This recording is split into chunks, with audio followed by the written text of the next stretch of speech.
Okay guys, what we're doing today is joining me to make a Raspberry Pi retro machine in an NES cartridge. Hey! So what first you need to do is get yourself an NES cartridge. Anyone would do, but I chose one which I like the picture on, which was Snake, Rattle and Roll. And you're also going to need to get some screwdriver heads to take the screws out. Or get the actual screwdrivers. I just got the heads because I've got a screwdriver bit from Z Labs. These ones fit directly into the thing and make it very much easier to get the screws out. 3 screws, great. So once we've got the SNES cartridge out of the way, or NES cartridge should I say, what you're also going to need is a Raspberry Pi itself. So I got the Raspberry Pi W. It's a 0W. It comes with a HDMI adapter and an OTG cable for $14.99. Also got a power pack for it. Also, what you're going to need is some extender cables. So I got a power extender, which is just female to male power extension cord, so we can pop that in. I got an extender for the HDMI cable, which is female to male again. Got some 3M sticky pads so we can stick it into the case, what we're going to use. Also got this Amazon Basic USB hub. And on this you have to actually take it out of the box. And there's the USB hub there. See, it's the actual one. I can't really see that, but never mind.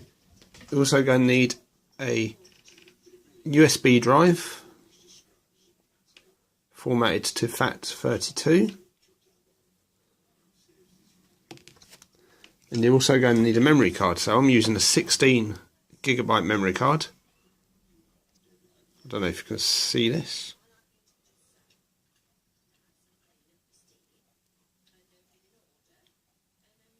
$16 gigabyte SanDisk. It's one of the micro ones.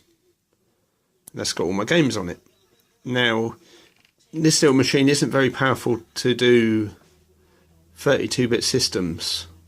Nintendo 64 or really anything was too high, but it seems to do PlayStation okay. Does Mega Drive, SNES and NES, Game Boy Advance and all that. That's that fine. Okay, you're also going to need to get yourself a pad. I'm going to use one of these pads here, USB style SNES pad. So it's going to be my main controller for it.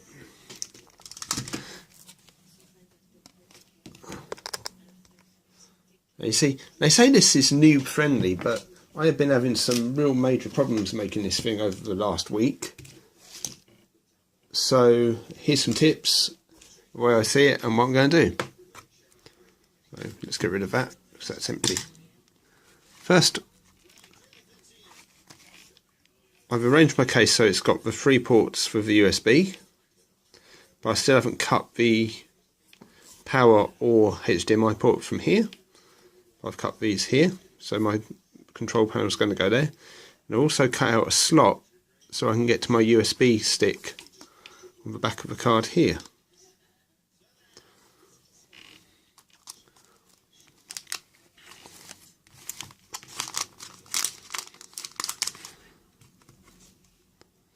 On the cartridge, you might have to snap off some pins, which are one there and one there. And also there might be other little bits that will stop you from getting the machine in, depending on your configuration.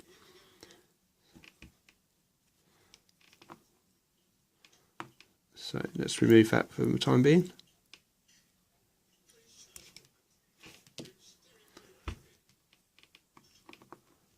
Take the power one out because we're not going to need the power one in a minute.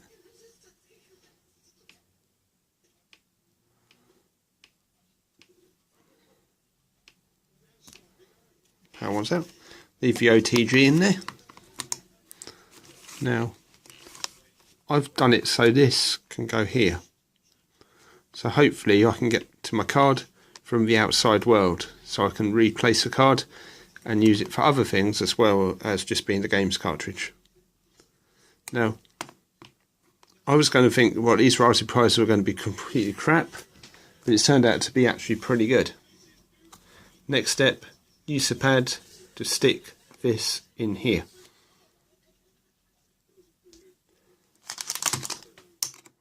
And also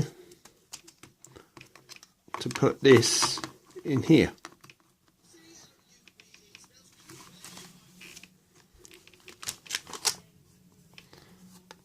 I'm going to go for it like this. One last thing what I'm doing, you might have noticed there's a little USB device in there. That is for my keyboard. I'm going to just use one of these keyboards, which are nice and cheap off eBay. With this thing, you find when you press the buttons, it sometimes takes too many letters. So you press it once and it comes up with 5, but minor hassle. But you can plug any keyboard into these, apparently. Right, first things first, let's stick that in there.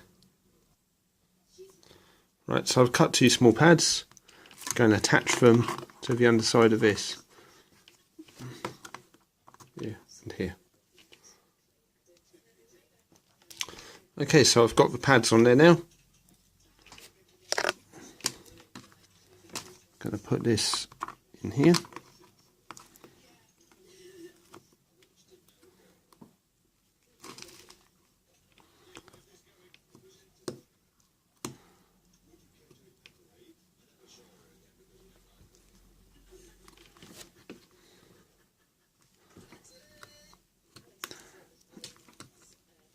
Push those down.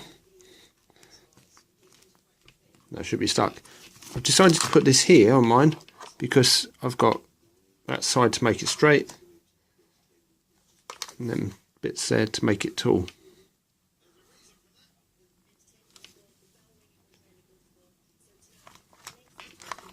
These 3Ms should hold everything in place really well.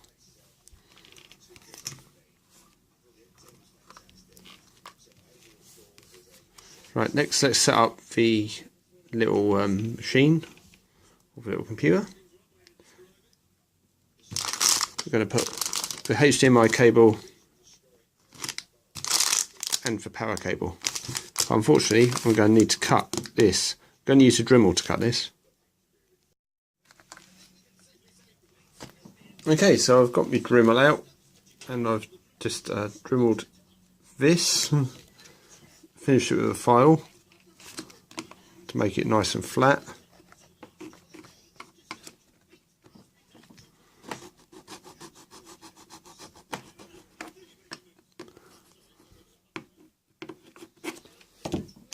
Now try the USB cable again, and you find that should be fitting about right.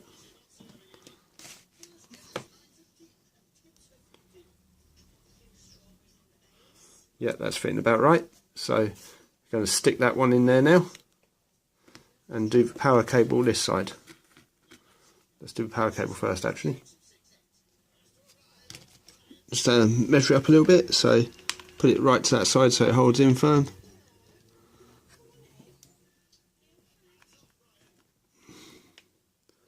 That bit there. Yeah.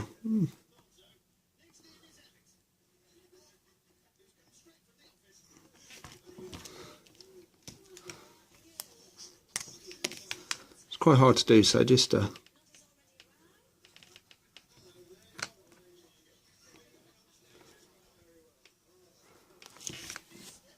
it slowly. Okay, so after a while with the Dremel and the file, I've filed this out. Now the idea is to keep it behind this bar, so when you pull him out, you've got something to hold the fittings in. So it needs a bit of tape. Let's see how it works. Unfortunately, this is quite a long one. Okay, so we're done with the Dremel, and now this nicely fits in there. You can see it with the focus there. So it's going to go there. HDMI here. Let's stick those in. Okay, so the pad is on. Let's stick it in there. So it goes in nicely.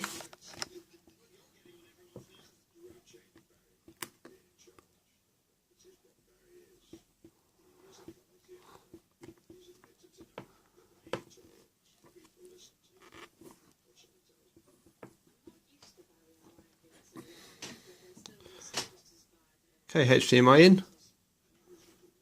Okay, now it's power cable time, so I'm going to put this in this way. So on my one, the HDMI logo is up.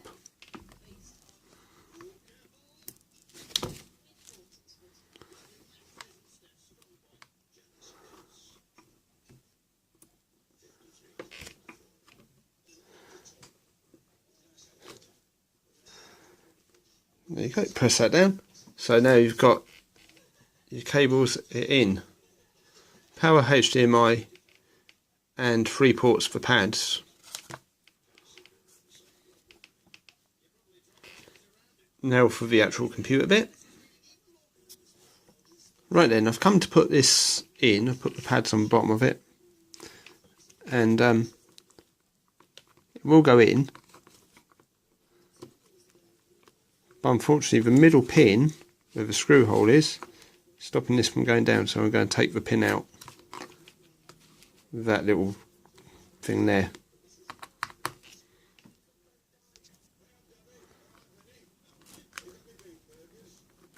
Okay, so I've taken out the middle bit now, hopefully give me some room, but unfortunately this is connecting to here.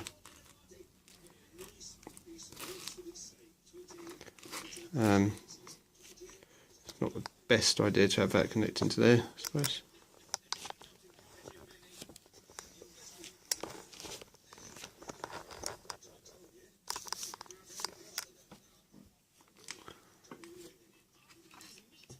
Okay, let's put this on.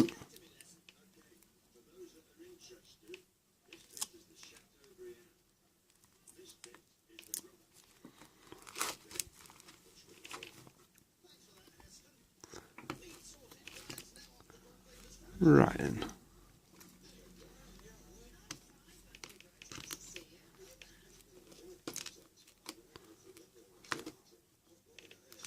Right, that's in. That's where I want it anyway.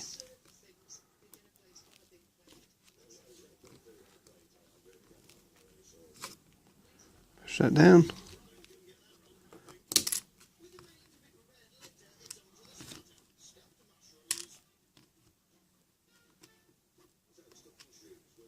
Yep. Hopefully that will slide in easily.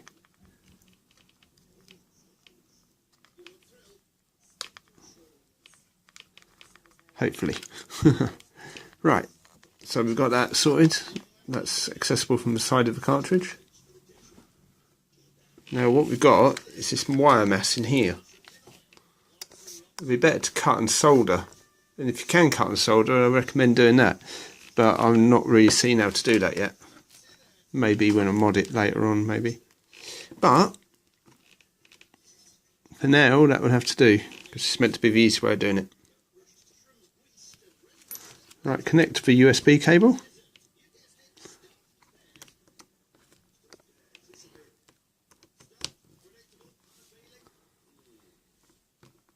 Suppose that's going to have to go in there.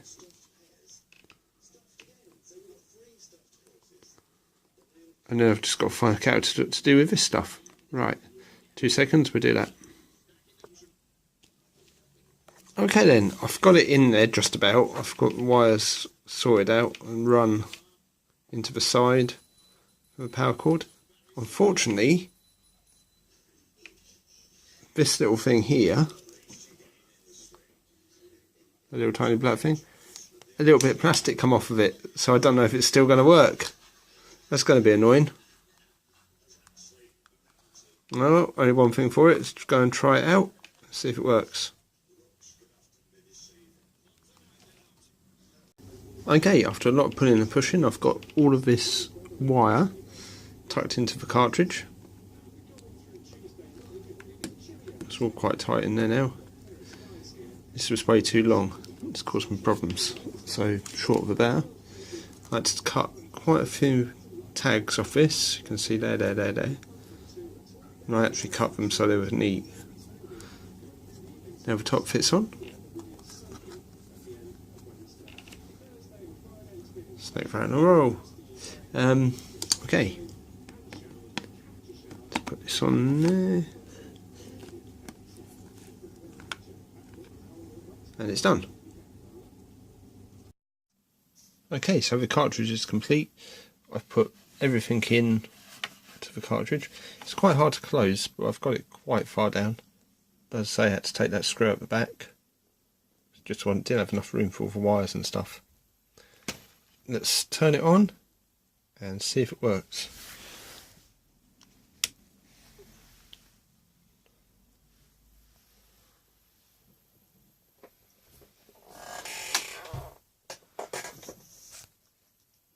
There you go, it's working. So knocking that little bit of plastic off didn't kill it, luckily. As you can see, I've left the light on the cartridge there by drilling a little hole into the cartridge where the light stuck out.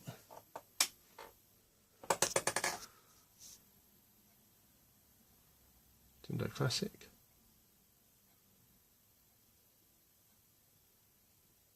Loading.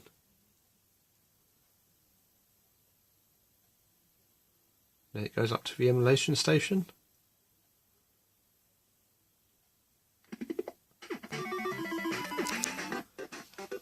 You get the tune start up. We'll turn it down a bit.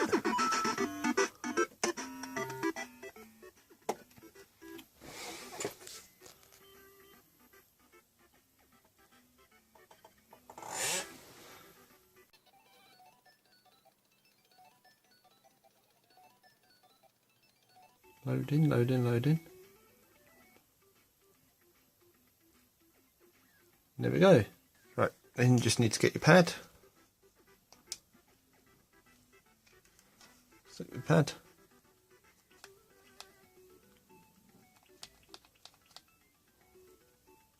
And 41. Click. And there we go.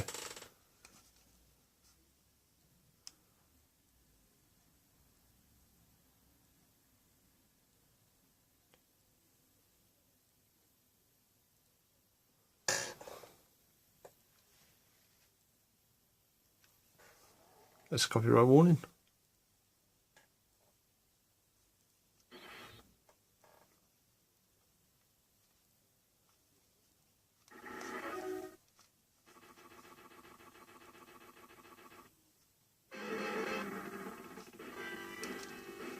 Let's see, plane's flying.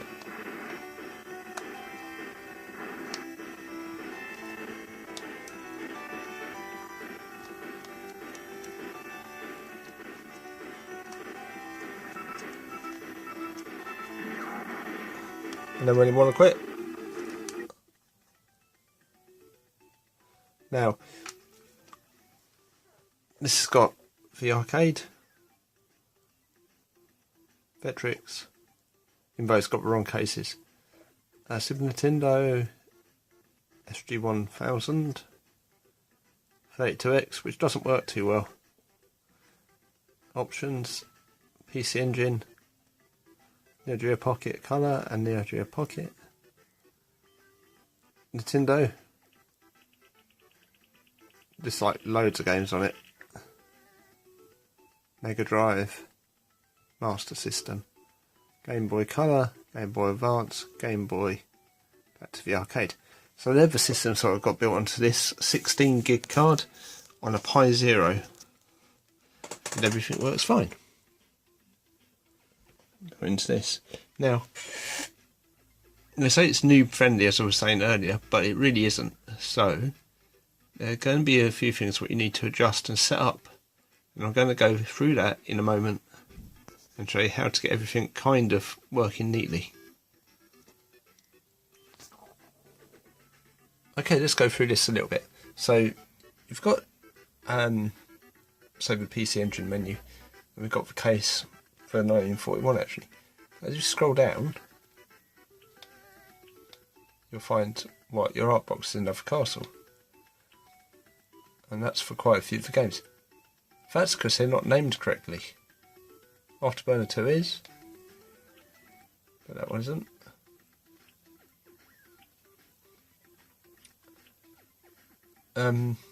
Basically what you need to do is rename the ROMs on your computer with like a ROM manager or control main with the right DATs.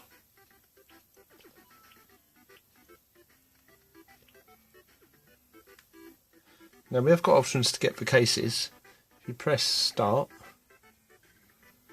you'll find what's got one with scraper and settings, but scraper's the one we're interested in. Press the A button,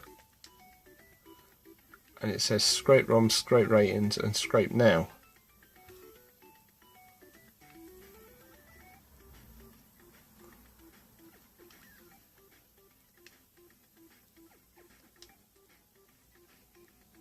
Alright, only missing images. 12 selected, so just scroll down. Press the A button for that. Mark off ones you don't want to search for.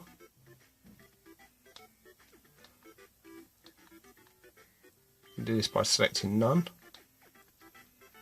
or select all. Let's select none and then pop up. Because the Vectrex is small, put Vectrex.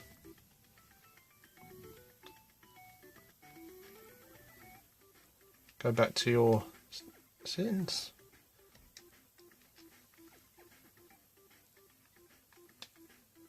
It's got one item selected and A4 start on that.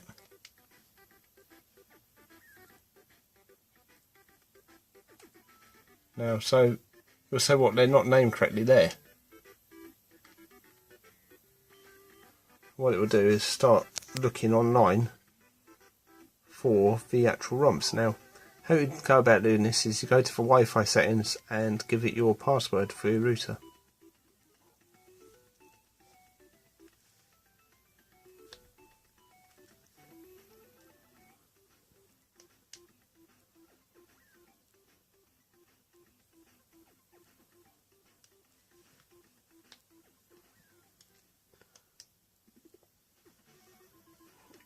Now you can see it's going to take really long to do this.